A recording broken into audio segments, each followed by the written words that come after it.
শ্রমজীবী মানুষ, রিক্সা চালক, ভ্যান চালক, এখানে মাদ্রাসার ছাত্র, প্রাইভেট ইউনিভার্সিটির ছাত্র কিন্তু জীবন দিয়েছে এবং ঢাকা সিটি কর্পোরেশনের মেয়র হিসাবে, যদিও এখনো তিনি শপথ নেননি, যাকে স্বীকৃতি দেওয়া হয়েছে, বাংলাদেশ জাতীয়তাবাদী দলের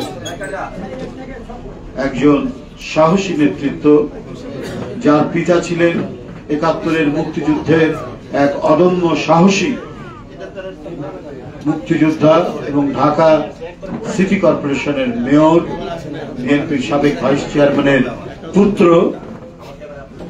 প্রকৌশলী ইসরাক হোসেনকে দুটি কথা বলার জন্য অনুরোধ। বিসমিল্লাহির রহমানির রহিম। বাংলাদেশ জাতীয়তাবাদী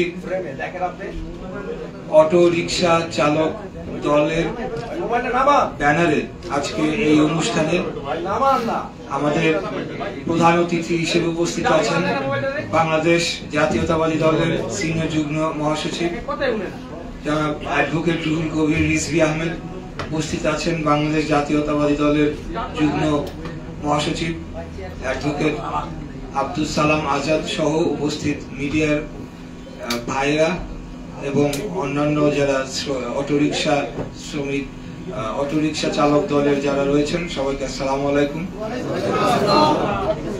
প্রথমে আমি মহান আল্লাহ তাআলার কাছে শুকরিয়া জানিয়ে আমার বক্তব্য শুরু করছি। আপনারা জানেন যে গতকালকে আমি দীর্ঘ প্রায় ৫ বছর আইনি লড়াইয়ের পর রায় পেয়েছি আমার পক্ষে এবং আমি ন্যায় বিচার পেয়েছি। এখানে একটি কথা বলতে হয় যে কেউ বা একটি মহল তারা কিছু হয়তোবা তাদের বোঝার কমতির জন্য এই বিষয়ে তাদের যে মতামত দিচ্ছে সোশ্যাল মিডিয়া সহ বিভিন্ন জায়গায়, সেখানে কিছু তথ্যের ঘাটতি রয়েছে। অনেকে হয়তো মনে করছে যে ৫ই আগস্ট ২০২৪-এর পর এই মামলাটি দায়ের হয়েছে বা আমরা হয়তো এর পরে এসে এই প্রক্রিয়াটি সম্পন্ন করেছি। আপনাদেরকে বলতে চাই যে স্থানীয় সরকার নির্বাচনের আইন অনুযায়ী নির্বাচন হওয়ার পরবর্তী ৩০ দিনের মধ্যে অভিযোগ করতে হয় এবং সেই ৩০ দিনের মধ্যেই মামলাটি করা হয়েছিল এবং পরবর্তী ১৮০ দিনের মধ্যে এই মামলাটি নিষ্পত্তি হওয়ার আইনি বিধান থাকলেও এখানে বিগত ফ্যাসিবাদী হাসিনা সরকারের আমলে এটিকে বাধাগ্রস্ত করা হয় এবং যে অবৈধভাবে ক্ষমতা দখলকারী তাপস, তিনি এই মামলাটি বাতিল করার জন্য হাইকোর্টে এবং লোয়ার কোর্টে চাপ প্রয়োগ করে এবং হাইকোর্টে একটি আবেদন করে এবং মামলাটি শুনানিতে তারা এটিকে বন্ধ করে রাখে। পরবর্তীতে আমরা ৫ই আগস্টের পর এই মামলার শুনানি করি এবং যথাযথ আইনি পদক্ষেপ প্রক্রিয়া নিশ্চিত করে আমরা মামলার কার্যক্রম পরিচালনা করি, সাক্ষী শুনানি হয়, আর্গুমেন্ট হয় এবং পরবর্তীতে আমি গতকাল আমার কাঙ্ক্ষিত রায় যেটি সেটি আমি পাই।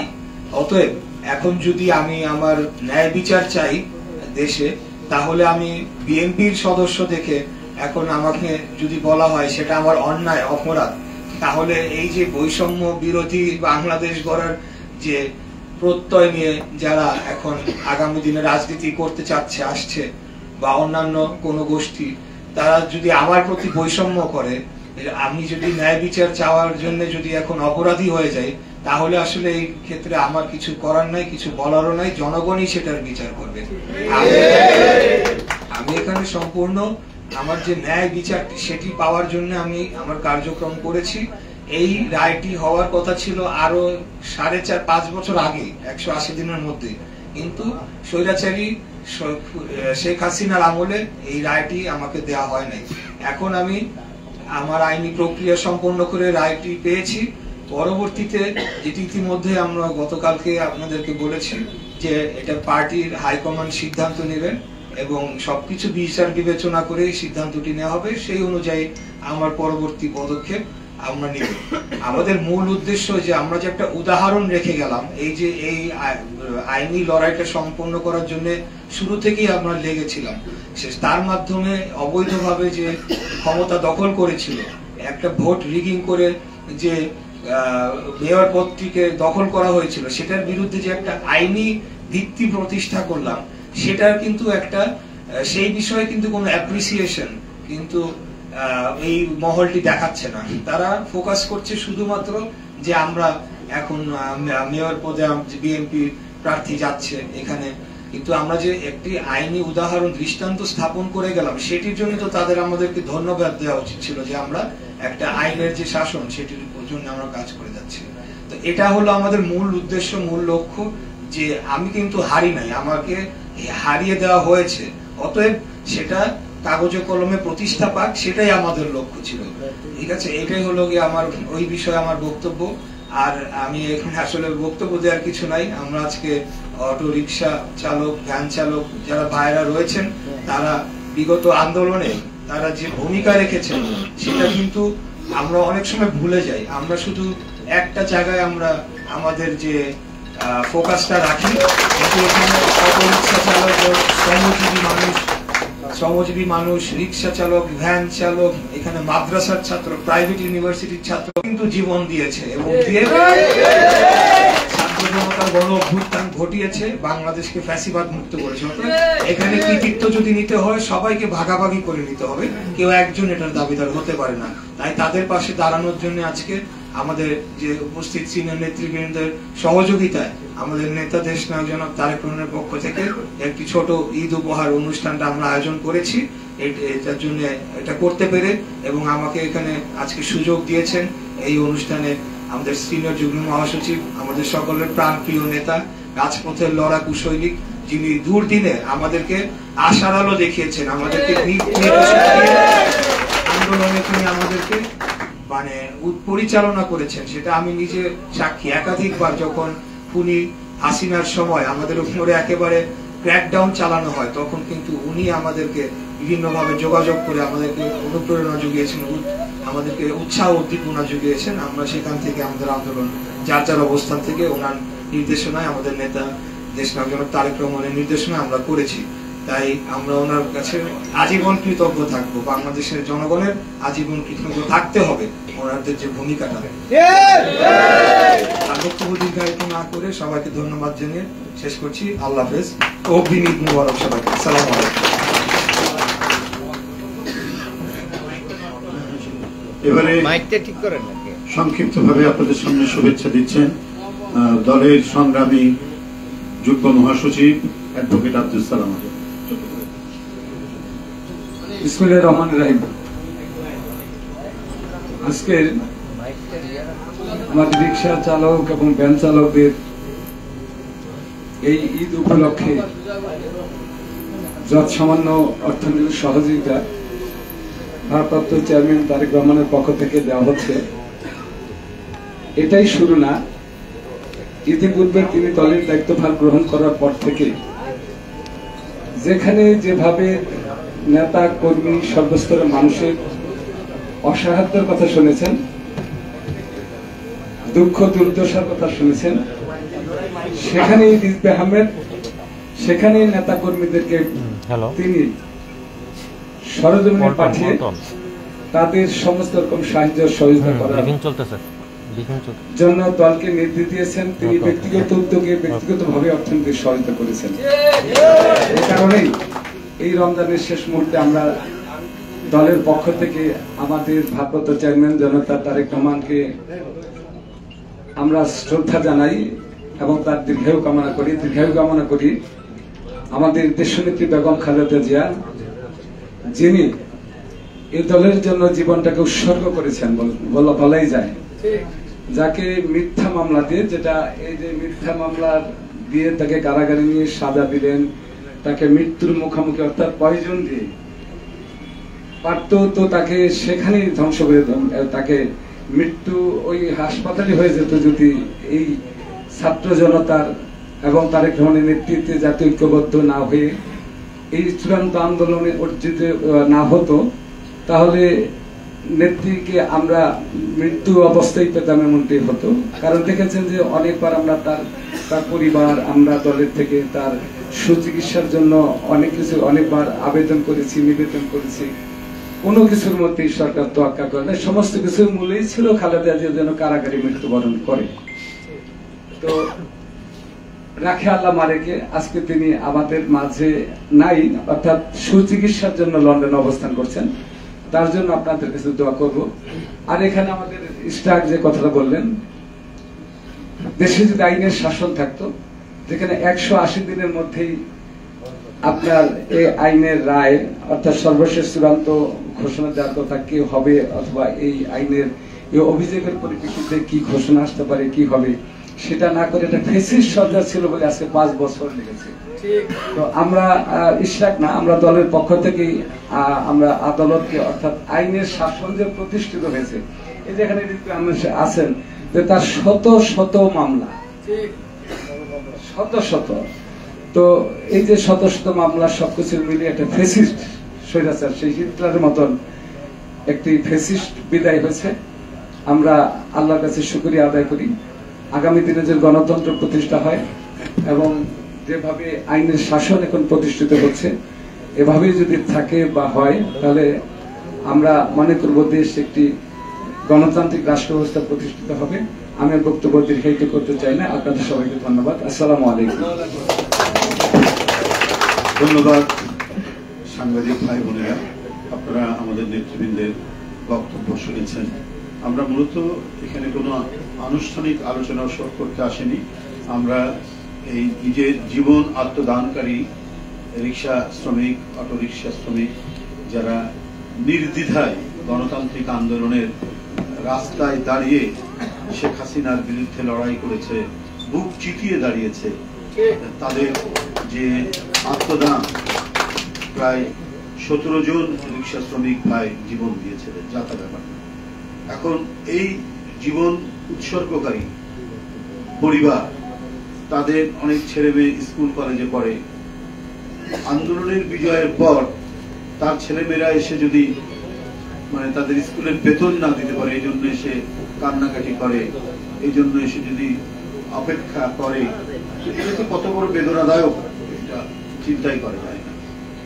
তো আজকে পরিবর্তিত পরিস্থিতিতে আমি সর্বপ্রথমে সরকারকে বলবো, যারা এই আন্দোলনে জীবন দিয়েছে, যারাই হোক না কেন, তাদের পরিবার যেন না খেয়ে না থাকে, তাদের পরিবার যেন, পরিবারের সন্তানরা যেন স্কুল থেকে বঞ্চিত না হয়, কলেজ থেকে, তাদের লেখাপড়া পরিবারের দায়িত্ব রাষ্ট্রকেই নিতে হবে। তারা কেন এসে দাঁড়ে দাঁড়ে ঘুরে বেড়াবে? হ্যাঁ, এবং তাদের শিক্ষা, স্বাস্থ্য ব্যবস্থা প্রত্যেকটার দায়িত্ব রাষ্ট্রকে নিতে হবে। একটা পরিবারে একজন রিক্সা চালক বা অটো রিক্সা চালক বা ভ্যান চালক, সেই উপার্জন খান। এখন হয় তারা রাস্তায় রাস্তায় ঘুরে বেড়াবে, ভিক্ষা চাইবে, এছাড়া কোনো উপায় নাই যদি রাষ্ট্র থাকে না। সুতরাং সাংবাদিক ভাইরা, এখানে সরকারকে দেখতে হবে যে কেউ গিয়ে বললো যে আমরাই সবচেয়ে ইয়ে করেছি, অন্যদের কথা উল্লেখ করলো না, সেটা বাদ গেল। সেটা হলে পরে সরকারের ভাবমূর্তি ক্ষুণ্ণ হবে। এবং এই কাজগুলো আওয়ামী লীগ করেছে। ৭১-এর মুক্তিযুদ্ধের তালিকায় দেখা গেছে যার জন্ম ৭১ সালের 5 বছর পরে তাকে মুক্তিযোদ্ধা বানিয়েছে, আর এবং অরিজিনাল মুক্তিযোদ্ধা সে রিক্সা চালাচ্ছে, না হলে না খেতে পারে মারা গেছে। সেটার পুনরাবৃত্তি যেন ডক্টর ইউনূস সাহেবের সরকারের না হয়।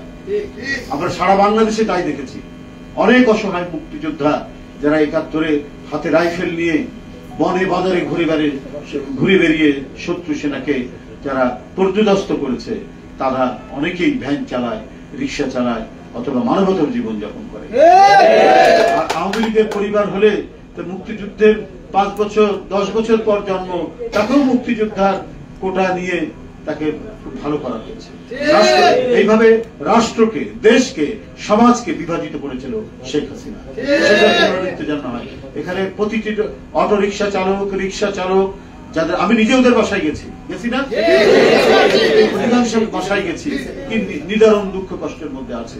যে ছেলে উপার্জন করত করে তার পরিবার চালাতো, তার মাকে চালাতো, তার বিধবা মাকে, সেই মা হাহাকার করছে, পরিবারটা হাহাকার করছে। সুতরাং এই অবস্থা চলতে পারে না। ইমিডিয়েটলি সমস্ত তালিকা আপনার সরকারকে সম্পাদন করতে হবে, তালিকা করে তাদের যাতে একটা মাসোহারা এবং তাদের পরিবারে যদি কোনো ছেলে বা কোনো মেয়ে লেখাপড়া করে তার ওই লেখাপড়া অনুযায়ী উপযুক্ত কোনো চাকরি তার ব্যবস্থা করতে হবে। আপনারা জানেন যে কত ধরনের মিথ্যা মামলায় বিগত 17 বছর আমাদের দেশের বরেণ্য নেতৃবৃন্দকে আটকে রাখা হয়েছে, মিথ্যা মামলা দিয়ে সাজা দেওয়া হয়েছে। তার সবচেয়ে বড় প্রমাণ দেশনেত্রী বেগম খালেদা জিয়া, 4 বারের প্রধানমন্ত্রী, যিনি দেশের মানুষ এবং দেশের মাটিকে ছেড়ে কোনোদিন যাননি, দেশের জনগণকে নিয়ে থেকেছেন। এই কারণে শেখ হাসিনার যত প্রতিহিংসা, শেখ হাসিনার যত প্রতিশোধ তার উপরে তাকে ভোগ করতে তাকে কারাগারে, একটি জরাজীর্ণ কারাগারের মধ্যে আটকে রাখা হয়েছিল, করে তাকে গভীরতর অসুস্থ হয়ে যেতে পড়তে পারে সেই ব্যবস্থা তাকে করা হয়েছিল। এটা কি? এটা হচ্ছে মিথ্যা আইনি প্রক্রিয়া। ন্যূনতম যদি আইন আদালত চলতো তাহলে বেগম খালেদা জিয়া অনেক 2014 সালে প্রধানমন্ত্রী হতেন, আর শেখ হাসিনার লুটপাটের জন্য তারই জেলে যাওয়ার কথা। সময়টা এরকমই, যারা চোর, যারা ডাকাত, তারা রাষ্ট্র ক্ষমতা দখল করেছে, আর যারা গণতন্ত্রকামী মানুষ, যারা সৎ মানুষ, তারা কারাগারের মধ্যে অবস্থান করেছে। তো সুতরাং এই আইনের শাসনের জন্য, ন্যায় বিচারের জন্যই তো আমাদের সংগ্রাম। 5ই আগস্টের পর সেই ন্যায় বিচারের দিকে দেশ প্রত্যাবর্তন করছে। ডক্টর ইউনূস সাহেব, তাকে নিচতলা থেকে 10 তলা পর্যন্ত আদালতে হাঁটিয়ে তোলা হতো, আজকে যিনি প্রধান উপদেষ্টা। এই কারণে তিনি সবচেয়ে বেশি উপলব্ধি করবেন যে ন্যায় বিচার না থাকলে কি ধরনের ভোগান্তি হতে হয় মানুষ। আজকে তিনি সরকার প্রধান, অন্তর্বর্তীকালীন সরকারের প্রধান। তাই বন্ধুরা, ন্যায় বিচার নিশ্চয়তার যখন ন্যূনতম সুযোগ পাওয়া গেছে, সেই ন্যায় বিচার মাধ্যমেই আমাদের প্রকৌশলী ইসরাত মেয়রের জন্য তিনি স্বীকৃতি পেয়েছেন আদালত থেকে। তো সেই ক্ষেত্রে আমি মনে হয় যে কারো কি বলে সামাজিক গণমাধ্যমে কোথায় কি লিখলো বললো তাতে কোনো যায় আসে না। প্রকাশ্য দিবালোকে আদালতের কাছে সে জোর জবরদস্তি করতে পারত। সে অত্যন্ত জনপ্রিয় 10,000 20,000 লোক নিয়ে নির্বাচন কমিশন ঘেরাও করতে পারত, করে বলতো 5ই আগস্টের পরে যে আমাকে ঘোষণা করা হোক, যে কোনো একটা জবরদস্তিমূলক পন্থা অবলম্বন করতে পারত ইঞ্জিনিয়ারিস্টরা। সেটা তো সে করেনি, সে আইনি প্রক্রিয়ায়। যখন রাষ্ট্র ক্ষমতা দখল করে আছেন, যখন নির্বাচনের দিন নির্বাচন সেন্টারে ঢুকতে দেওয়া হচ্ছে না ভোটারদেরকে, ধানের শীষের নির্বাচনী এজেন্টদেরকে ঘাট ধরে বের করে দেওয়া হচ্ছে, এবং নির্বাচনী প্রচারণার সময় বারবার আক্রমণ করা হচ্ছে, এবং আমি নিজে সেই আক্রমণের শিকার, রক্তাক্ত করা হয়েছিল আমাকে। কি নির্বাচন, সন্ত্রাসী নির্বাচন আপনারা দেখেছেন।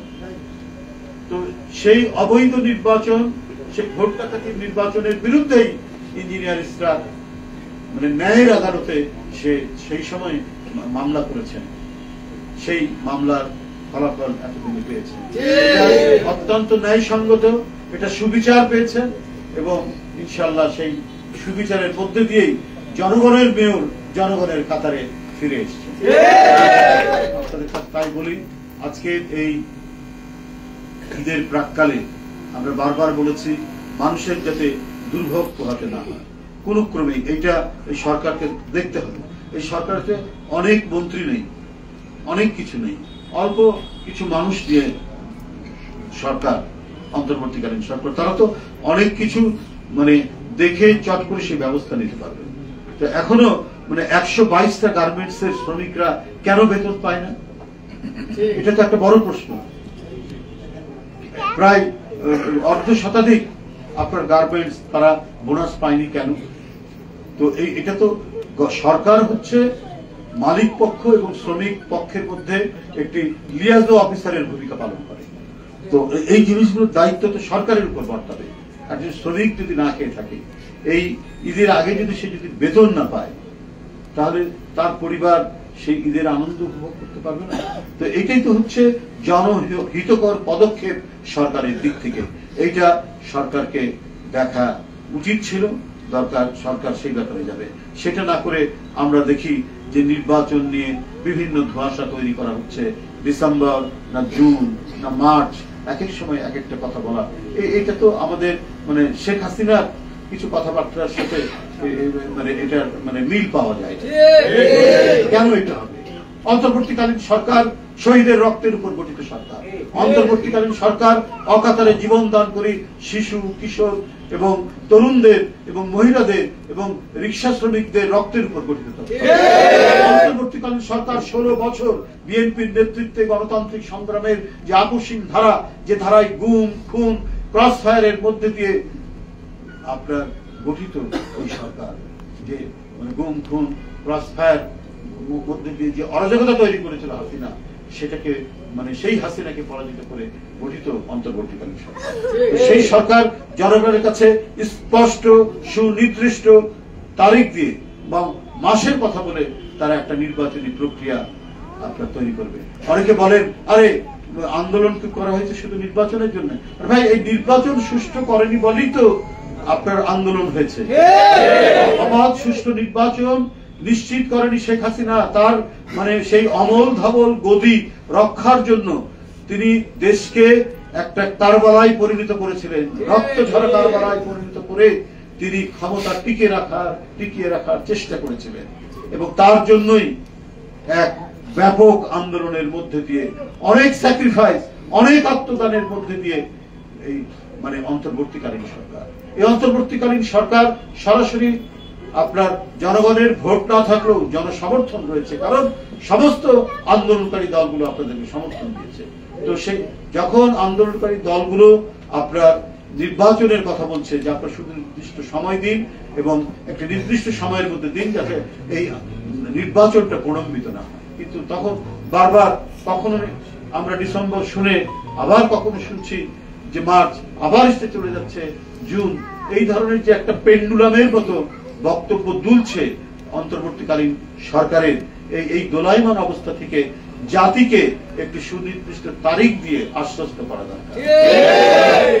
আজকে এই যে অনুষ্ঠান, রিক্সা চালক, অটো রিক্সা চালক, যাদের পরিবারের অনেকে জীবন দিয়েছেন এই আন্দোলনকে বিজয়ী করার জন্য এবং যারা আহত হয়েছেন তাদেরকে আমরা আমাদের প্রিয় নেতা জনাব তারেক রহমান, ভারপ্রাপ্ত চেয়ারম্যান জনাব তারেক রহমানের পক্ষ থেকে ন্যূনতম যে সহায়তা, সেই সহায়তা দেওয়ার জন্যই আজকে এখানে আমরা উপস্থিত হয়েছি। আমরা আশা করি আমরা ঈদের আনন্দ সকলে মিলে ভাগ করে নিব, এটাই হচ্ছে আমাদের ঈদের মূল বার্তা হওয়া উচিত এবং এই বার্তাটাই দিয়েছেন আমাদের ভারপ্রাপ্ত চেয়ারম্যান জনাব তারেক রহমান। আর এই শ্রমিক, রিক্সা শ্রমিক, ভ্যান চালক, এদেরকে সুসংগঠিত করে অনেক দিন ধরে এদের যে পরিচর্যা করছেন তার নাম হচ্ছে আরিফুর রহমান তুষার, পরিশ্রম করে সে এই সংগঠনকে গড়ে তুলেছে এবং গড়ে তুলে তাদেরকে নিয়েই সে ভাবনা চিন্তা করে এবং সেই এটাকে সংগঠন সহ সবাইকে আন্তরিক শুভেচ্ছা জানিয়ে